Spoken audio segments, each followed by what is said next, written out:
칠레 북쪽에 가면은 이 아타카마라고 불리는 사막이 있습니다. 이곳은 세상에서 가장 건조한 지역으로 심지어 어떠한 미생물도 살지 못할 정도의 아주 척박한 땅이라고 알려져 있습니다. 그래서 이 기후를 살펴보면 이 아타카마 사막 중 일부 지역은 이 기상 관측을 한 이래로 비가 단 한 번도 오지 않은 지역이 있을 정도로 아주 척박한 땅이라고 하지요. 그런데 최근 이 슈퍼 엘니뇨라고 하는 기상 이변이 생기는 바람에 지난 2015년에 어느 하루 12시간 동안 7년 동안의 강수량만큼 비가 쏟아진 적이 있습니다. 그러자 이곳에 기적 같은 일이 생기기 시작했습니다. 비가 그치고 며칠이 지나기 시작하자 이 척박한 사막에 꽃이 피기 시작했던 것입니다. 그리고 불과 얼마 뒤 온 사막이 분홍색, 형형색색의 꽃들로 뒤덮이는 이 기적이 일어났던 것이죠. 수많은 사람들이 이 사막을 보고자 찾아왔고 많은 사진 작가들이 이러한 믿을 수 없는 놀라운 광경을 사진에 담고자 여념이 없었다고 합니다. 그리고 다시 비가 내리지 않자 몇 달이 지나지 않아서 꽃은 사라지고 다시 이전과 같은 황량한 사막으로 바뀌었다라고 합니다. 여러분, 이와 같이 비가 내리기만 한다면 이곳이 사막일지라도 아무것도 없는 척박한 땅이라 할지라도 꽃이 피듯이 영적으로도 우리의 마음이 영적인 침체 가운데에 황량한 사막 가운데에 광야 가운데 놓인 마음일지라도 하나님께서 우리에게 은혜를 베풀어 주시기만 한다면 우리의 마음이 영적인 풍요로움과 영적인 기쁨으로 가득 차게 될 줄로 믿습니다. 그래서 오늘 본문을 살펴보면 하나님 앞에서 불순종하였던 이스라엘 백성들, 이 이스라엘 백성들이 하나님 앞에 큰 심판을 받았을지라도 너희들이 다시 돌이켜 나에게로 나아오기만 한다면 내가 너에게 많은 축복을 다시금 이 심판을 거두어 회복하게 하실 것이라는 하나님의 약속을 전하면서 이것이 다윗에게 허락한 확실한 은혜이라고 말씀하고 있습니다. 그래서 하나님은 다시 그 자녀들을 불러서 모든 목마른 자들아 물로 나오라, 이런 회복의 말씀을 이스라엘에게 선포하신 것이죠. 여기서 물로 나오라 라고 하는 말씀을 살펴보면 생명의 근원 대신 나에게로, 하나님께로 나오라 라고 하는 의미입니다.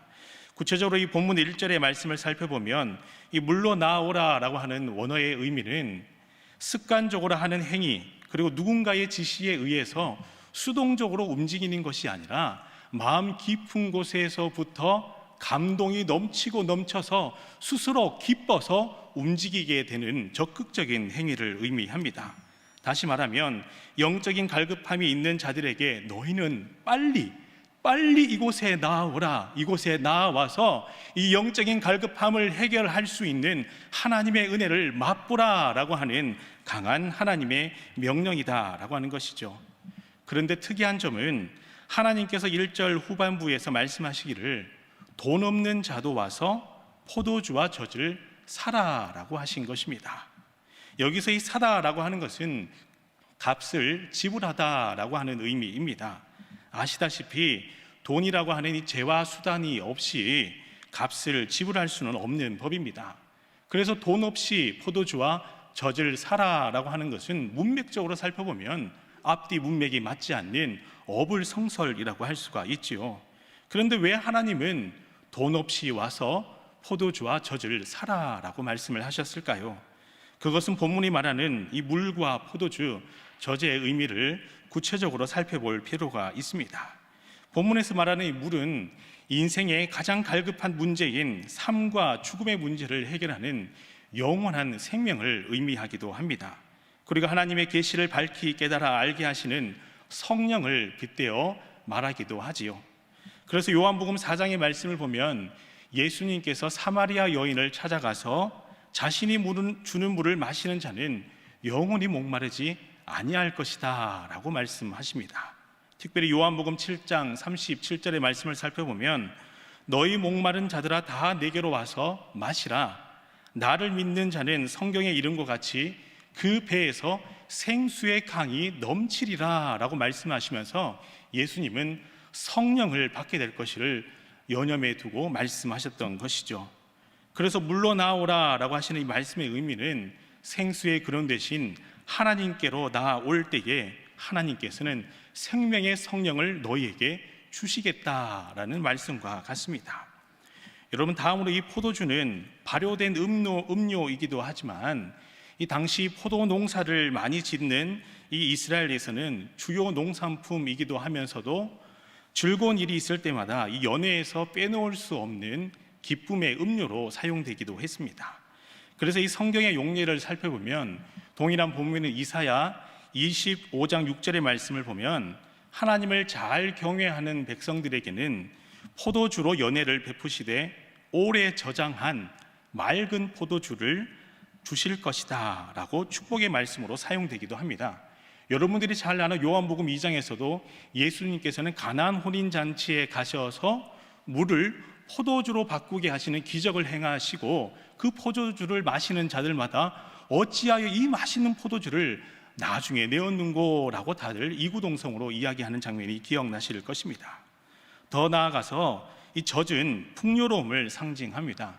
특별히 이 구약 성경은 약속의 땅인 가나안 땅을 묘사할 때에 젖과 꿀이 흐르는 땅이라며 풍요로움을 빗대어 사용하기도 하죠. 그래서 본문 1절의 이 구체적인 의미는 갈급한 심령을 가진 모든 자들이 물, 즉 생명의 근원 되시는 하나님께 나아오기만 한다면 비록 현실은 그러하지 아니할지라도, 현실은 척박한 광야일지라도, 현실은 고난에 아직까지도 눈앞에 가득할지라도 세상에서 찾을 수 없는, 세상에서 얻을 수 없는 오직 하나님께서로부터만 얻을 수 있는 영원한 기쁨과 풍요로움을 하나님께 나아오기만 한다면 하나님께서 주시겠다라고 하는 약속의 말씀이 1절의 말씀입니다. 여러분, 그런데 여기서 문제가 있습니다. 하나님께 나아가야 한다라는 것은 잘 알지만 나아갈 수 없는 우리의 여러 마음의 문제들, 그리고 삶의 여러 많은 고난들이 우리의 삶의 자리에 너무나도 많다라고 하는 것입니다. 믿음이 없는 사람에게는 하나님이 없다라는 마음으로 돌같이 굳어진 마음이 그 마음 가운데 있습니다.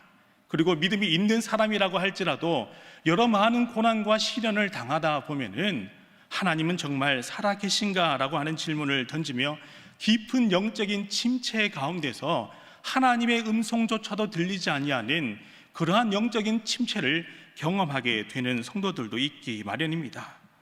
여기서 가장 중요한 마음가짐이 있다면 그러한 마음들을 바꾸는 시선의 전환, 관점의 전환이 필요한 것입니다. 어떤 거창한 무엇을 계획하기에 앞서서, 어떤 거창한 무엇을 행하기에 앞서서 마음의 변화가 일어나도록, 나의 생각의 변화가 일어나도록 세상을 향해 고정된 나의 시선과 관점이 하나님을 향하여 온전히 향하도록 나의 마음의 중심이 변화되는 것을 기다리며 기도하는 것이 중요하다라고 하는 것이죠. 어떤 한 목사님께서 어느 허름한 식당을 찾아가서 식사를 하게 되었습니다. 그런데 예상외로 너무 식사가 맛있는 거예요. 그리고 그 밥을 다 먹고는 문을 나서면서 이 주인 어르신에게 묻기 시작합니다. 어르신, 국밥이 참 맛있네요. 어떻게 이렇게 국밥을 구수하게 맛있게 잘 해주셨는지 이 맛있는 음식을 먹고 힘이 납니다. 감사합니다 라고 인사를 했습니다.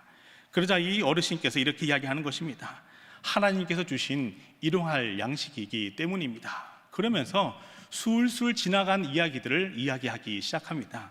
사실은 몇 년 전 이 식당에 벼락이 내리는 바람에 식당이 다 불에 타버렸다라고 이야기를 하죠. 그런데 참으로 이상한 경험을 했다는 것이죠.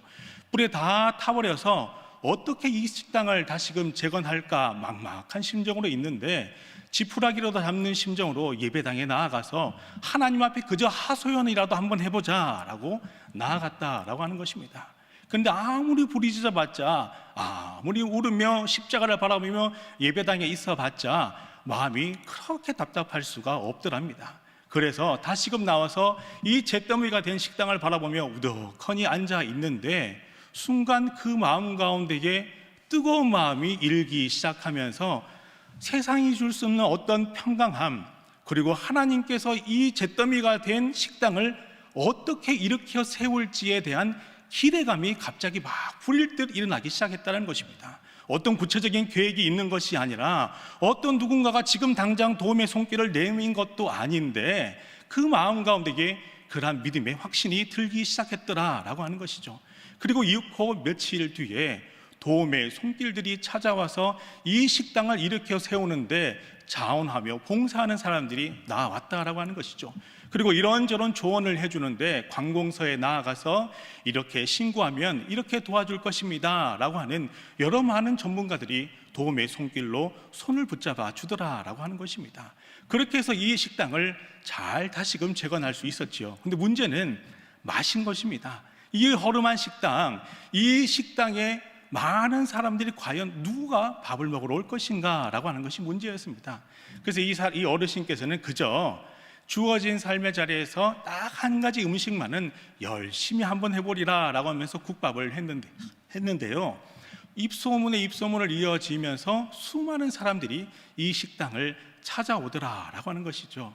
그래서 이 어르신께서는 정말 하나님께서 살아 계시는구나, 하나님께서 역사하셔서 이렇게 다시금 일어설 수 있는 것이구나 라며 믿음의 고백을 하셨다라고 하는 것입니다. 여기서 이 식당 어르신에게 있어서 가장 큰 변화는 마음의 변화였던 것입니다. 지금 가장 먼저 이 식당을 일으켜 세울 어떠한 물질도 어떠한 도움이 없을지라도 하나님께서 하신다면 부족함이 없을 것이라는, 하나님께서 하신다면 도움의 손길을, 또 다른 지혜의 손길을 보내주실 것이라는 믿음의 확신, 그러한 기대감으로 다시금 일어서는 그 마음의 변화, 그것이 중요했다라고 하는 것이죠. 주변 환경은 아무것도 바뀌지 않았지만 하나님을 바라보기 시작하였을 때에 하나님 앞에서 멍들었던 그 마음이 변화되어 평강함을 찾게 되고, 비록 막막한 현실과 불확실한 안개와 같은 미래가 눈앞에 놓여 있을지라도 하나님께서 이 일을 어떻게 해결하실지 기대하는 마음으로 바꾸어 놓으셨을 때에 그 마음 가운데는 세상이 줄 수 없는 평강함과 기쁨과 풍요로움으로 가득 찼다라고 하는 것입니다. 이와 같이 믿음은 곧 관점의 변화에서, 시선의 변화에서 시작하는 것입니다. 당장은 볼 수 없지만, 당장은 깨달을 수 없지만, 당장은 눈으로 볼 수 없지만 하나님께서 함께 하신다면, 역사하신다면 부족함이 없으리라고 하는 믿음, 그 믿음이 중요하더라라고 하는 것입니다. 성경의 몇몇 인물들을 곰곰이 살펴보면 하나님의 은혜를 경험한 사람은 세상의 관점이 아니라 하나님의 관점에서 삶을 바라보았다라고 하는 것을 발견하게 됩니다. 여러분들이 잘 아는 골리앗, 이 골리앗이 이스라엘 군 앞에 나타났을 때에 병사들은 하나같이 이렇게 생각했습니다. 저렇게 거대한 자를 어떻게 죽일 수 있을까? 내가 저 앞에 나아가기만 한다면 한 줌의 죄가 되고 말 텐데 라며 모두가 두려워하였다라고 하는 것이죠. 그러나 다윗이 골리앗을 바라보았을 때는 관점이 달랐습니다. 저렇게 큰데 어찌 내가 던지는 물맷돌 하나가 빗나갈 수가 있겠는가 라고 하는 담대한 마음과 용기를 얻었다라고 하는 것이죠. 그 담대한 마음에 하나님께서 주시는 용기가 더하여져서 이 물맷돌 하나만으로도 이 골리앗을 이길 수 있을 것이라는 믿음의 확신을 가졌기에 다윗은 골리앗을 향하여 담대히 나아가 하나님께서 주시는 승리를 경험하였다라고 하는 것입니다.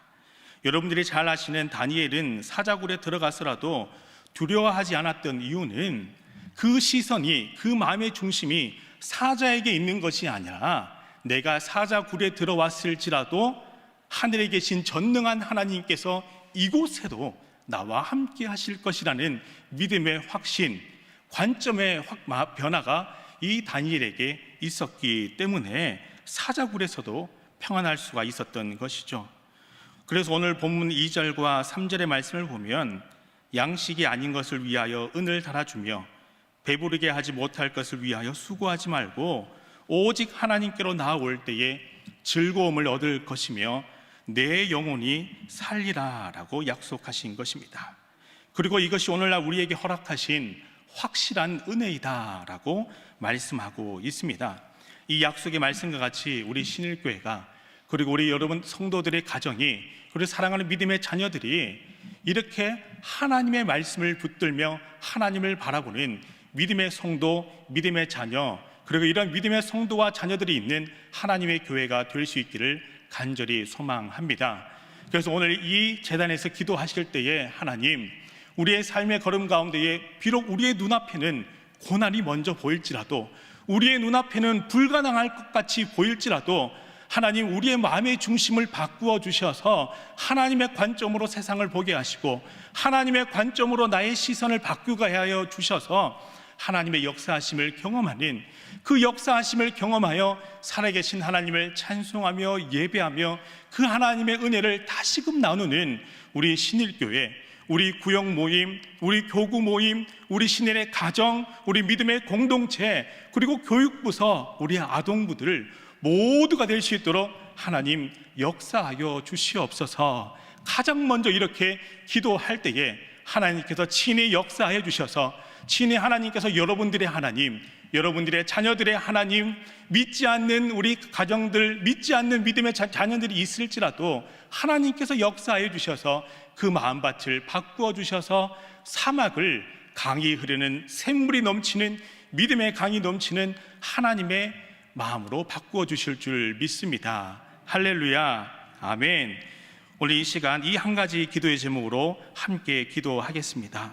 살아계신 하나님, 이제 코로나19가 이제 해제되면서 다시금 하나님의 성전으로 우리 믿음의 성도들이 모이고자 합니다.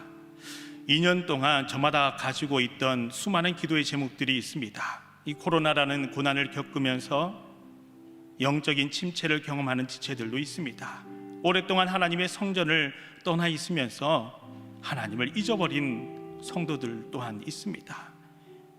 우리 믿음의 자녀들 또한 하나님의 성전에서 예배 드리기를 기뻐하였던 그 모습을 잃어버리고 가정에서 힘겹게 신앙생활을 하고 있던 우리 믿음의 자녀들, 이제 5월 달부터는 전면적으로 현장에 나와 하나님께 예배 드리게 됩니다.